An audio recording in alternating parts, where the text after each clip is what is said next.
Washington hears a new way to fight back attempts to spread fake news, file a police report.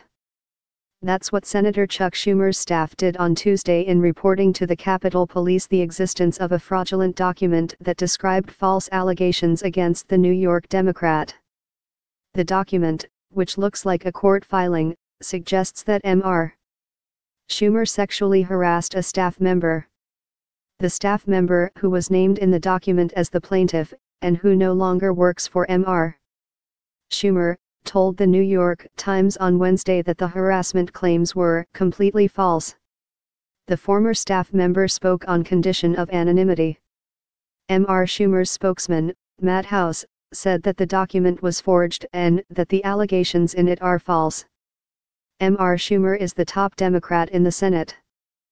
We have turned it over to the Capitol Police, and asked them to investigate and pursue criminal charges, because it is clear the law has been broken, Mr. House said in a statement. We believe the individual responsible for forging the document should be prosecuted to the fullest extent of the law to prevent other malicious actors from doing the same.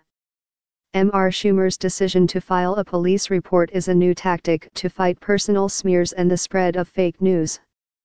It comes at a moment when activists have tried to feed news organizations false information in hopes of getting it published. Last month, a woman with ties to a right-wing activist group tried to convince the Washington Post that she had been impregnated by Roy S. Moore, the Republican candidate for Senate from Alabama. The Post had written a series of stories about sexual assault and child molestation accusations against Mr. Moore. The newspaper found numerous inconsistencies in her story and concluded that she was part of an effort to undercut the earlier reports by convincing reporters to publish untrue accusations. It was not immediately clear on Wednesday who was behind the fake document about Mr. Schumer, but on Tuesday, conservative bloggers Mike Cernovich, a far-right activist, and Charles C.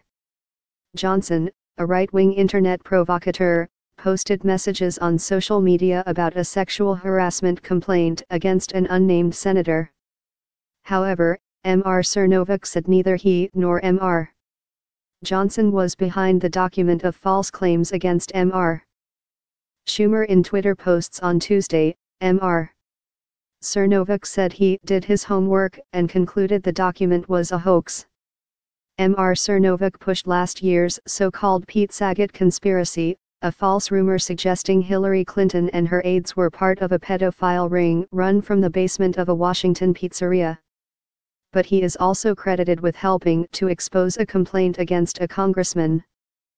BuzzFeed News, which first published documents about a settled sexual harassment complaint between Representative John Conyers Jr. and a former staffer, said it received the documents from Mr. Cernovich. Mr. Conyers, Democrat of Michigan, resigned on December 5. The fake Schumer document was being circulated as early as December 11, when Mr.